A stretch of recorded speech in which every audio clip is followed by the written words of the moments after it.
نحمده ونصلي على رسوله الكريم اما بعد فاعوذ بالله من الشيطان الرجيم بسم الله الرحمن الرحيم رب اشرح لي صدري ويسر لي امري واحلل عقدة من لساني يفقهوا قولي۔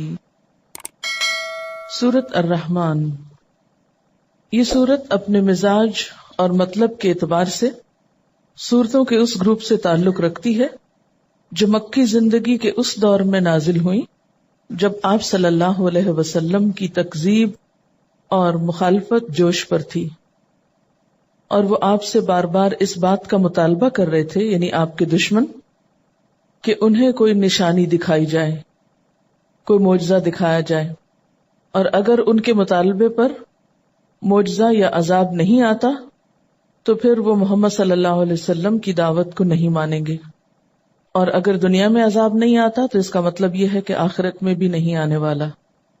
اس کانٹیکسٹ میں یہ سورت نازل ہوئی۔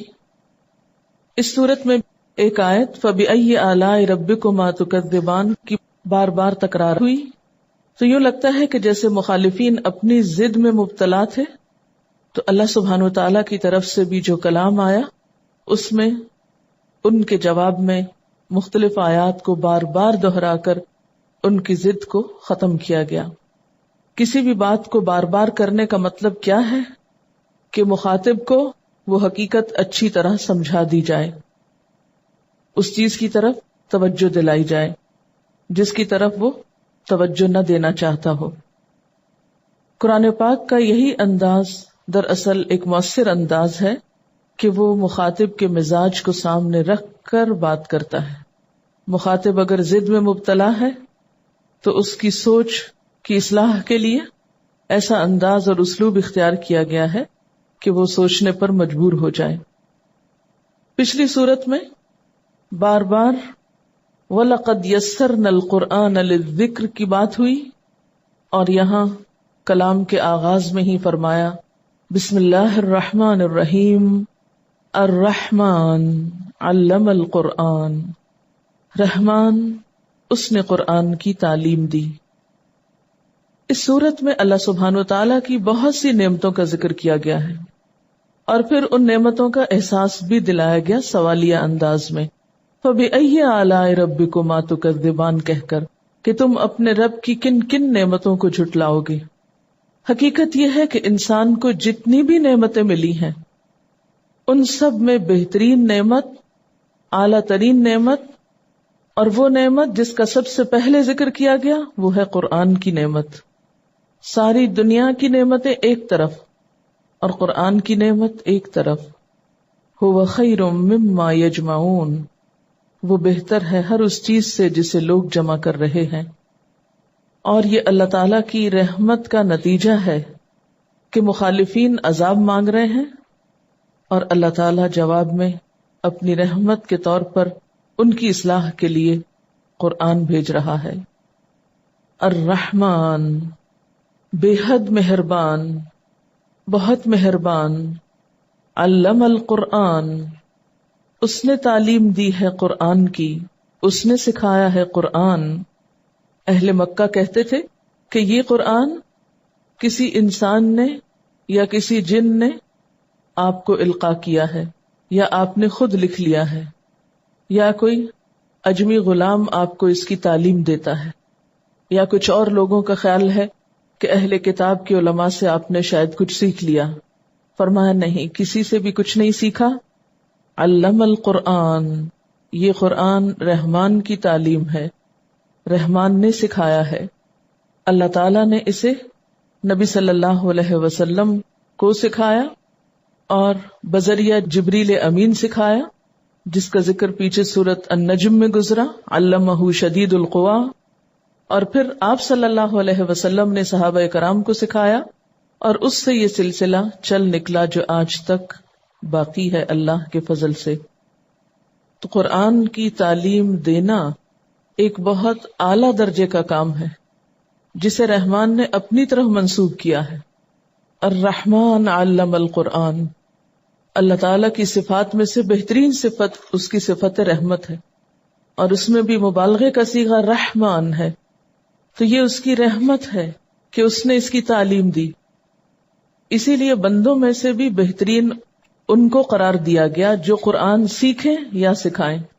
گویا جو شخص یہ چاہتا ہو کہ اس پر اللہ کی رحمت نچھاور کی جائے، اللہ تعالی کی رحمتوں کو پائے، اس کے لیے پھر اس کے سوا کوئی راستہ نہیں کہ اس قرآن کو سیکھے اور سکھائے یا اس کو لوگوں تک پہنچانے کے لیے کوشش کرے. اور یہ حقیقت ہے کہ جو شخص بھی اپنی زندگی، اپنے وقت، اپنے مال، اپنی صلاحیتوں کا کچھ حصہ بھی اس کی تعلیم کو عام کرنے میں استعمال کرے گا، اللہ تعالیٰ اس کی ان تمام چیزوں میں برکت پیدا فرمائے گا اور اپنی خاص رحمت سے نوازے گا. اور علامہ کا لفظ باب تفعیل سے ہے، جس کے معنی میں آہستہ آہستہ بتدریج ایک چیز دینا ہوتا ہے. یعنی قرآن پاک یک بارگی نہیں اتار دیا گیا بلکہ تھوڑا تھوڑا کر کے اتارا گیا. اور ویسے بھی قاعدے کے مطابق باب تفعیل جو ہے یہ متعدی ہوتا ہے، جس کا معنی یہ ہے کہ اس کے پھر دو مفعول ہوں گے. پہلا وہ علم جس کو سکھایا جائے، یعنی پہلا مفعول، اور دوسرا وہ شخص جس کو سکھایا جائے. تو یہاں پر علم القرآن میں پہلا مفعول تو قرآن ہے، یعنی قرآن کی تعلیم دی، اور دوسرا کیا ہوگا کہ وہ شخص جس کو دی گئی، یعنی رسول اللہ صلی اللہ علیہ وسلم، اور پھر آپ کے ذریعے سب تک یہ ہدایت پہنچائی گئی. تو الرحمن علم القرآن، رحمان نے تو ایک خاص طریقے پر قرآن کی تعلیم دی، آہستہ آہستہ سکھایا. لیکن ہم کیا چاہتے ہیں کہ ایک دم بس پورا کر دیا جائے، چاہے سمجھ میں آئے یا نہ آئے، دل میں اترے یا نہ اترے، عمل کا حصہ بنے یا نہ بنے. خلق الانسان، اس نے پیدا کیا انسان کو، اس نے انسان کی تخلیق کی. یعنی انسان بندر وغیرہ سے ترقی کر کے، یعنی جانور سے ترقی یا ارتقاء کر کے انسان نہیں بنا، بلکہ انسان جانوروں سے بالکل ایک الگ مخلوق ہے، مستقل مخلوق ہے. خلق الانسان، اس نے انسان کی تخلیق کی، یعنی انسان بطور انسان ہی پیدا کیا گیا، پہلے وہ جانور کے طور پہ نہیں پیدا کیا گیا. اور یہاں انسان کا لفظ بطور جنس استعمال ہوا ہے، یعنی سب انسان مراد ہے. یہاں پر اللہ تعالی کی تخلیق کی صفت کا ذکر کیوں کیا جا رہا ہے؟ اس لیے کہ اللہ تعالیٰ نے جو تعلیم دی ہے قرآن کی، یہ اس وجہ سے دی ہے کہ اس نے انسان کو بنایا، وہ انسان کی حقیقت کو پہچانتا تھا، اس کی ضرورت ہدایت کو بخوبی جانتا تھا، اور اس ضرورت کو پورا کرنے کے لیے اس نے قرآن کی تعلیم دی ہے. اور آپ دیکھیے کہ جو خالق ہوتا ہے وہ مالک بھی ہوتا ہے. تو جو مالک ہوتا ہے اس کے ذمے ہوتا ہے کہ مملوک کو کام بتائے کہ اسے کیوں بلایا گیا، کس کام کے لیے بنایا گیا. یہ بالکل ایسے ہی ہے جیسے آپ کسی فیکٹری میں ملازمت کریں تو فیکٹری کے مالک کا ذمہ ہے کہ آپ کو آپ کے کام کی نوعیت بتائے.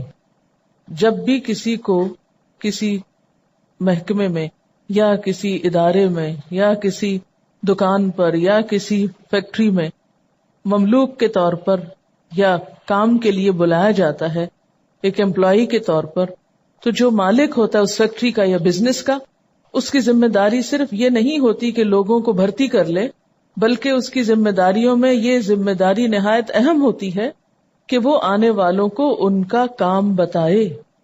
تو اللہ تعالیٰ نے انسان کو پیدا کیا، وہ انسان کا مالک ہے، انسان اس کے آگے مملوک ہے، لہٰذا یہ اس کی ذمہ داری تھی کہ وہ انسان جیسی مخلوق کو پیدا کر کے عقل دے کر اسے یہ بتائے کہ اسے کس لیے بنایا گیا اور اس کو اب کیا کرنا چاہیے، اس کا مقصد حیات کیا ہے.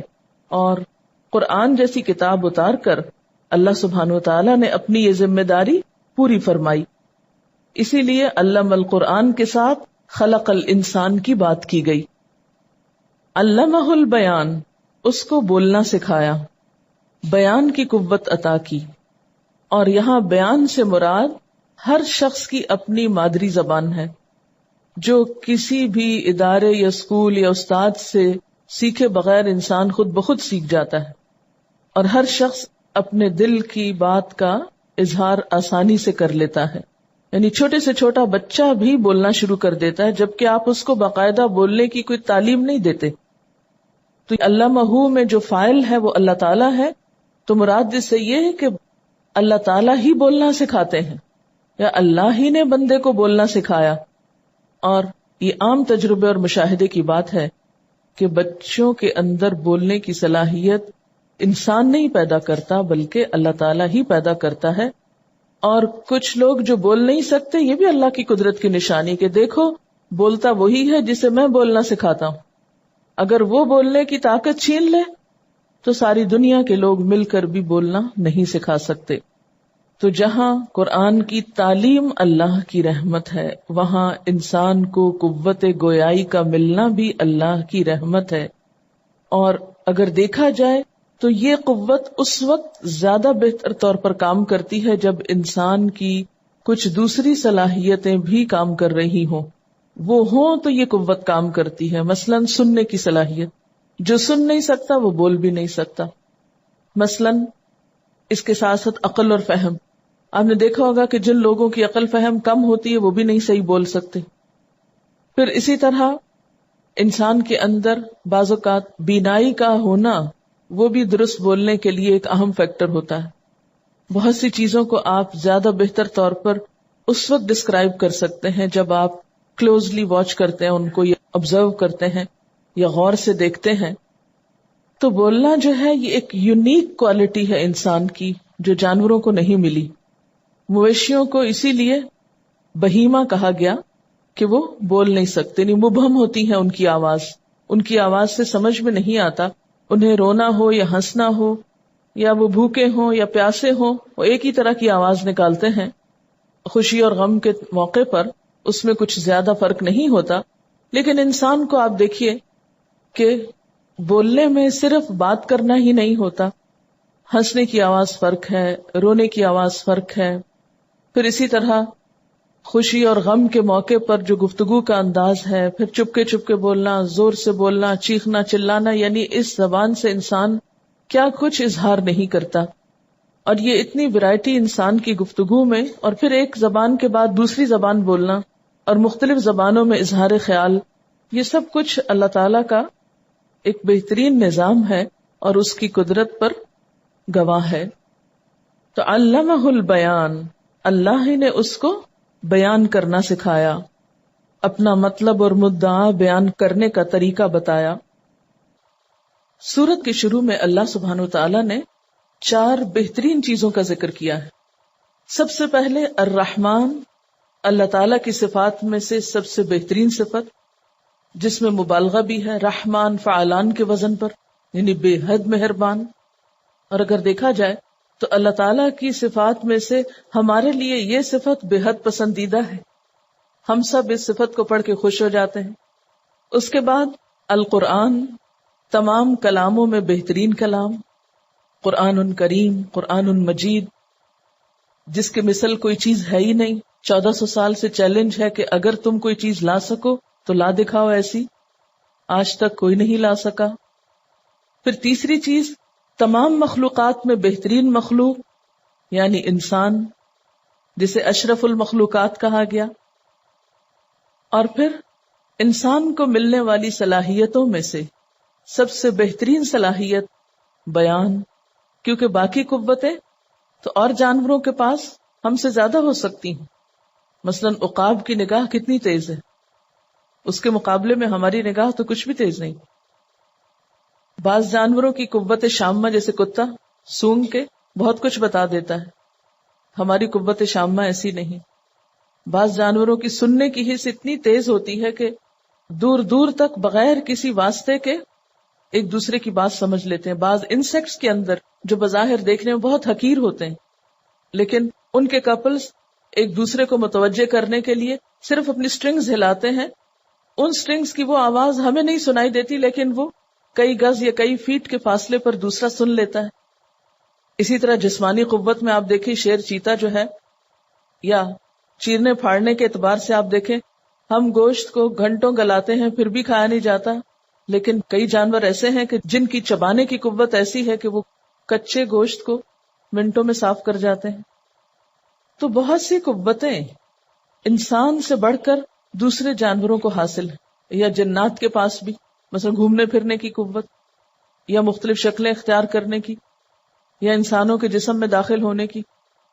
لیکن ان سب قوتوں میں بہترین قوت بیان کی قوت ہے، جو ان میں سے کسی کو نہیں ملی، یعنی جانوروں میں سے.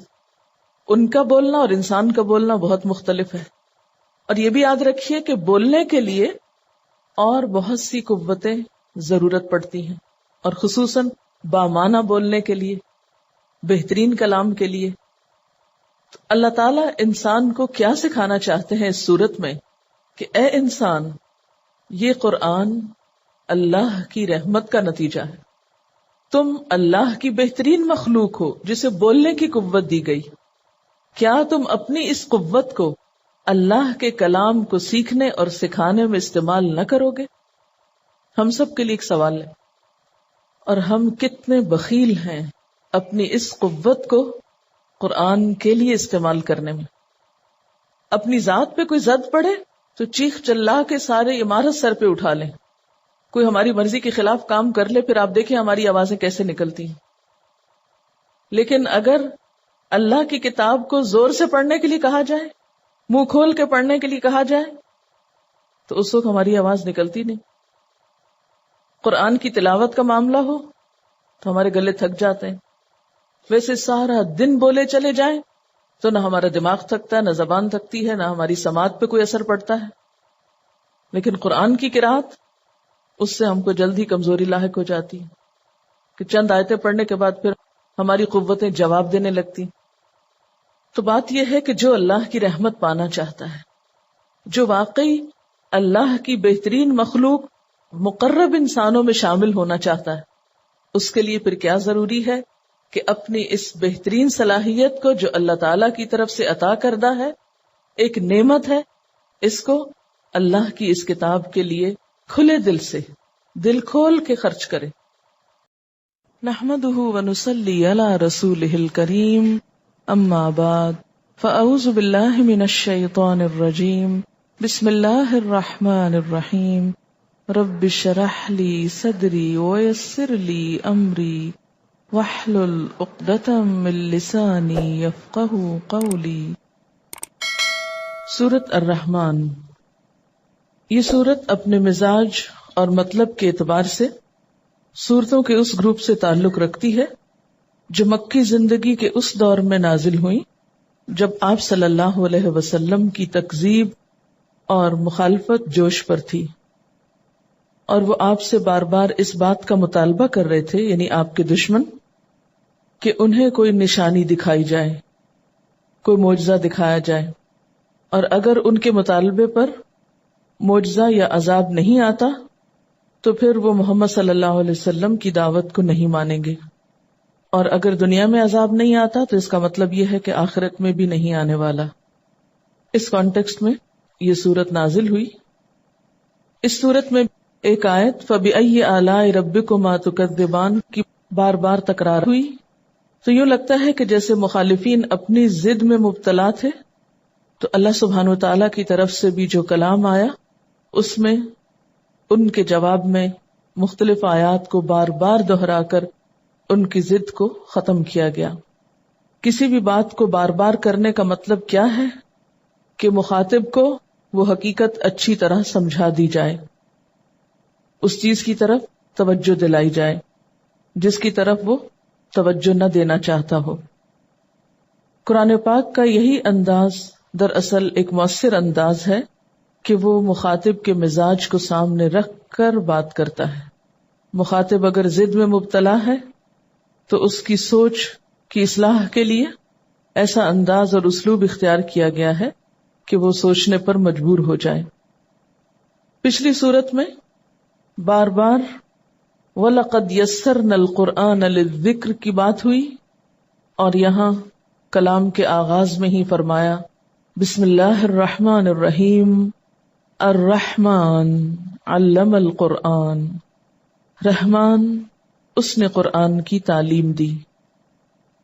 اس صورت میں اللہ سبحانہ وتعالیٰ کی بہت سی نعمتوں کا ذکر کیا گیا ہے، اور پھر ان نعمتوں کا احساس بھی دلایا گیا سوالیہ انداز میں، فَبِأَيِّ آلَاءِ رَبِّكُمَا تُكَذِّبَانِ کہہ کر کہ تم اپنے رب کی کن کن نعمتوں کو جھٹلاؤ گے۔ حقیقت یہ ہے کہ انسان کو جتنی بھی نعمتیں ملی ہیں ان سب میں بہترین نعمت، اعلیٰ ترین نعمت، اور وہ نعمت جس کا سب سے پہلے ذکر کیا گیا وہ ہے قرآن کی نعمت۔ ساری دنیا کی نعمتیں ایک طرف اور قرآن کی نعمت ایک طرف۔ هو خیر مما یجمعون، وہ بہتر ہے ہر اس چیز سے جسے لوگ جمع کر رہے ہیں۔ اور یہ اللہ تعالی کی رحمت کا نتیجہ ہے کہ مخالفین عذاب مانگ رہے ہیں اور اللہ تعالی جواب میں اپنی رحمت کے طور پر ان کی اصلاح کے لیے قرآن بھیج رہا ہے۔ الرحمن، بے حد مہربان، بہت مہربان، علم القرآن، اس نے تعلیم دی ہے قرآن کی، اس نے سکھایا ہے قرآن۔ اہل مکہ کہتے تھے کہ یہ قرآن کسی انسان نے یا کسی جن نے آپ کو القاء کیا ہے، یا آپ نے خود لکھ لیا ہے، یا کوئی اجمی غلام آپ کو اس کی تعلیم دیتا ہے، یا کچھ اور لوگوں کا خیال ہے کہ اہل کتاب کے علماء سے آپ نے شاید کچھ سیکھ لیا۔ فرمایا نہیں، کسی سے بھی کچھ نہیں سیکھا۔ علم القرآن، یہ قرآن رحمان کی تعلیم ہے، رحمان نے سکھایا ہے۔ اللہ تعالیٰ نے اسے نبی صلی اللہ علیہ وسلم کو سکھایا اور بذریعہ جبریل امین سکھایا، جس کا ذکر پیچھے سورۃ النجم میں گزرا، علمہ شدید القوا۔ اور پھر آپ صلی اللہ علیہ وسلم نے صحابہ کرام کو سکھایا اور اس سے یہ سلسلہ چل نکلا جو آج تک باقی ہے اللہ کے فضل سے۔ تو قرآن کی تعلیم دینا ایک بہت اعلیٰ درجے کا کام ہے جسے رحمان نے اپنی طرف منسوب کیا ہے۔ الرحمن علم القرآن، اللہ تعالیٰ کی صفات میں سے بہترین صفت اس کی صفت رحمت ہے، اور اس میں بھی مبالغے کا صیغہ رحمان ہے، تو یہ اس کی رحمت ہے کہ اس نے اس کی تعلیم دی۔ اسی لیے بندوں میں سے بھی بہترین ان کو قرار دیا گیا جو قرآن سیکھیں یا سکھائیں۔ گویا جو شخص یہ چاہتا ہو کہ اس پر اللہ کی رحمت نچھاور کی جائے، اللہ تعالی کی رحمتوں کو پائے، اس کے لیے پھر اس کے سوا کوئی راستہ نہیں کہ اس قرآن کو سیکھے اور سکھائے یا اس کو لوگوں تک پہنچانے کے لیے کوشش کرے۔ اور یہ حقیقت ہے کہ جو شخص بھی اپنی زندگی، اپنے وقت، اپنے مال، اپنی صلاحیتوں کا کچھ حصہ بھی اس کی تعلیم کو عام کرنے میں استعمال کرے گا، اللہ تعالیٰ اس کی ان تمام چیزوں میں برکت پیدا فرمائے گا اور اپنی خاص رحمت سے نوازے گا۔ اور علامہ کا لفظ باب تفعیل سے ہے، جس کے معنی میں آہستہ آہستہ بتدریج ایک چیز دینا ہوتا ہے، یعنی قرآن پاک یک بارگی نہیں اتار دیا گیا بلکہ تھوڑا تھوڑا کر کے اتارا گیا۔ اور ویسے بھی قاعدے کے مطابق باب تفعیل جو ہے یہ متعدی ہوتا ہے، جس کا معنی یہ ہے کہ اس کے پھر دو مفعول ہوں گے۔ پہلا وہ علم جس کو سکھایا جائے، یعنی پہلا مفعول، اور دوسرا وہ شخص جس کو سکھایا جائے۔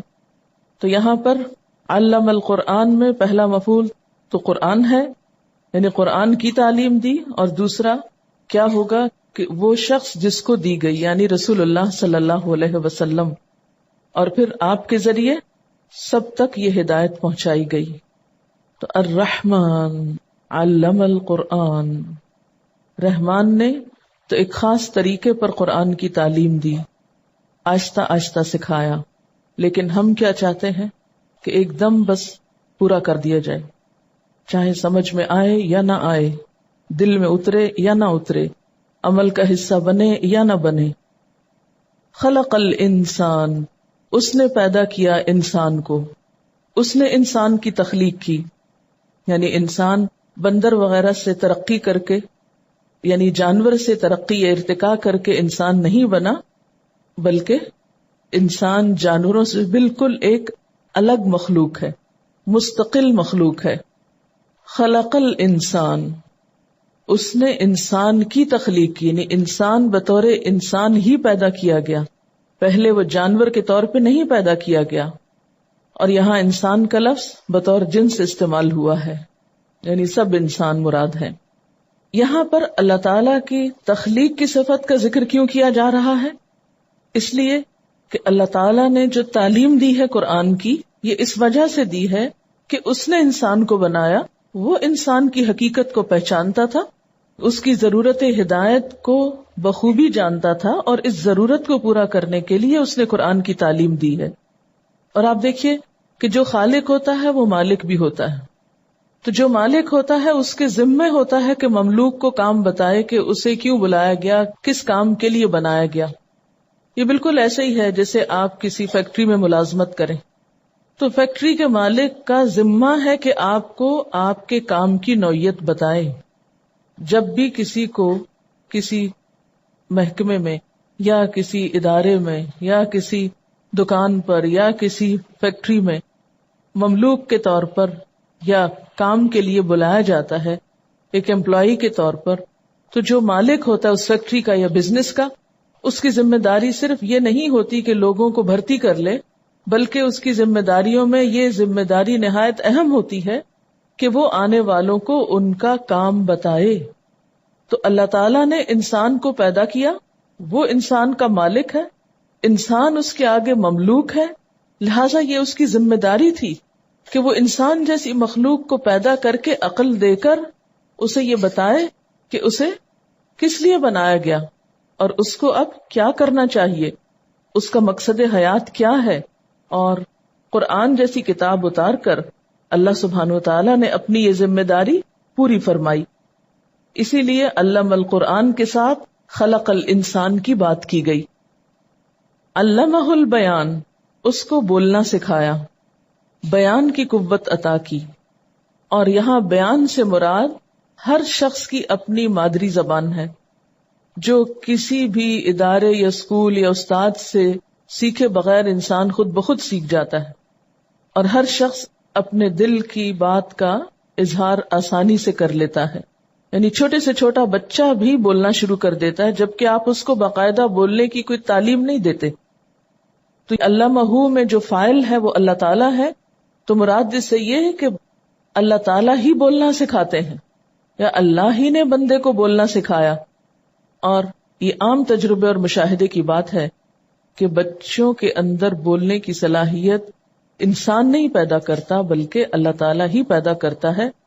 اور کچھ لوگ جو بول نہیں سکتے، یہ بھی اللہ کی قدرت کی نشانی کہ دیکھو بولتا وہی ہے جسے میں بولنا سکھاتا ہوں، اگر وہ بولنے کی طاقت چھین لے تو ساری دنیا کے لوگ مل کر بھی بولنا نہیں سکھا سکتے۔ تو جہاں قرآن کی تعلیم اللہ کی رحمت ہے، وہاں انسان کو قوت گویائی کا ملنا بھی اللہ کی رحمت ہے۔ اور اگر دیکھا جائے تو یہ قوت اس وقت زیادہ بہتر طور پر کام کرتی ہے جب انسان کی کچھ دوسری صلاحیتیں بھی کام کر رہی ہوں، وہ ہوں تو یہ قوت کام کرتی ہے۔ مثلاً سننے کی صلاحیت، جو سن نہیں سکتا وہ بول بھی نہیں سکتا۔ مثلاً اس کے ساتھ ساتھ عقل اور فہم، آپ نے دیکھا ہوگا کہ جن لوگوں کی عقل فہم کم ہوتی ہے وہ بھی نہیں صحیح بول سکتے۔ پھر اسی طرح انسان کے اندر بعض اوقات بینائی کا ہونا، وہ بھی درست بولنے کے لیے ایک اہم فیکٹر ہوتا ہے۔ بہت سی چیزوں کو آپ زیادہ بہتر طور پر اس وقت ڈسکرائب کر سکتے ہیں جب آپ کلوزلی واچ کرتے ہیں ان کو، یا آبزرو کرتے ہیں یا غور سے دیکھتے ہیں۔ تو بولنا جو ہے یہ ایک یونیک کوالٹی ہے انسان کی جو جانوروں کو نہیں ملی۔ مویشیوں کو اسی لیے بہیمہ کہا گیا کہ وہ بول نہیں سکتے، نہیں مبہم ہوتی ہے ان کی آواز سے سمجھ میں نہیں آتا انہیں رونا ہو یا ہنسنا ہو، یا وہ بھوکے ہوں یا پیاسے ہوں، وہ ایک ہی طرح کی آواز نکالتے ہیں۔ خوشی اور غم کے موقع پر اس میں کچھ زیادہ فرق نہیں ہوتا، لیکن انسان کو آپ دیکھیے کہ بولنے میں صرف بات کرنا ہی نہیں ہوتا، ہنسنے کی آواز فرق ہے، رونے کی آواز فرق ہے، پھر اسی طرح خوشی اور غم کے موقع پر جو گفتگو کا انداز ہے، پھر چپکے چپکے بولنا، زور سے بولنا، چیخنا چلانا، یعنی اس زبان سے انسان کیا کچھ اظہار نہیں کرتا۔ اور یہ اتنی ویرائٹی انسان کی گفتگو میں، اور پھر ایک زبان کے بعد دوسری زبان بولنا اور مختلف زبانوں میں اظہار خیال، یہ سب کچھ اللہ تعالیٰ کا ایک بہترین نظام ہے اور اس کی قدرت پر گواہ ہے۔ تو علمہ البیان، اللہ ہی نے اس کو بیان کرنا سکھایا، اپنا مطلب اور مدعا بیان کرنے کا طریقہ بتایا۔ سورت کے شروع میں اللہ سبحانہ وتعالی نے 4 بہترین چیزوں کا ذکر کیا ہے۔ سب سے پہلے الرحمن، اللہ تعالی کی صفات میں سے سب سے بہترین صفت، جس میں مبالغہ بھی ہے، رحمان فعلان کے وزن پر، یعنی بے حد مہربان۔ اور اگر دیکھا جائے تو اللہ تعالیٰ کی صفات میں سے ہمارے لیے یہ صفت بے حد پسندیدہ ہے، ہم سب اس صفت کو پڑھ کے خوش ہو جاتے ہیں۔ اس کے بعد القرآن، تمام کلاموں میں بہترین کلام، قرآن کریم، قرآن مجید، جس کے مثل کوئی چیز ہے ہی نہیں۔ 1400 سال سے چیلنج ہے کہ اگر تم کوئی چیز لا سکو تو لا دکھاؤ، ایسی آج تک کوئی نہیں لا سکا۔ پھر تیسری چیز، تمام مخلوقات میں بہترین مخلوق یعنی انسان، جسے اشرف المخلوقات کہا گیا۔ اور پھر انسان کو ملنے والی صلاحیتوں میں سے سب سے بہترین صلاحیت بیان، کیونکہ باقی قوتیں تو اور جانوروں کے پاس ہم سے زیادہ ہو سکتی ہیں۔ مثلا عقاب کی نگاہ کتنی تیز ہے، اس کے مقابلے میں ہماری نگاہ تو کچھ بھی تیز نہیں۔ بعض جانوروں کی قوت شامہ جیسے کتا سونگ کے بہت کچھ بتا دیتا ہے، ہماری قوت شامہ ایسی نہیں۔ بعض جانوروں کی سننے کی حس اتنی تیز ہوتی ہے کہ دور دور تک بغیر کسی واسطے کے ایک دوسرے کی بات سمجھ لیتے ہیں۔ بعض انسیکٹس کے اندر جو بظاہر دیکھنے میں بہت حقیر ہوتے ہیں، لیکن ان کے کپلز ایک دوسرے کو متوجہ کرنے کے لیے صرف اپنی سٹرنگز ہلاتے ہیں، ان سٹرنگز کی وہ آواز ہمیں نہیں سنائی دیتی، لیکن وہ کئی گز یا کئی فیٹ کے فاصلے پر دوسرا سن لیتا ہے۔ اسی طرح جسمانی قوت میں آپ دیکھیں شیر چیتا جو ہے، یا چیرنے پھاڑنے کے اعتبار سے آپ دیکھیں، ہم گوشت کو گھنٹوں گلاتے ہیں پھر بھی کھایا نہیں جاتا، لیکن کئی جانور ایسے ہیں کہ جن کی چبانے کی قوت ایسی ہے کہ وہ کچے گوشت کو منٹوں میں صاف کر جاتے ہیں۔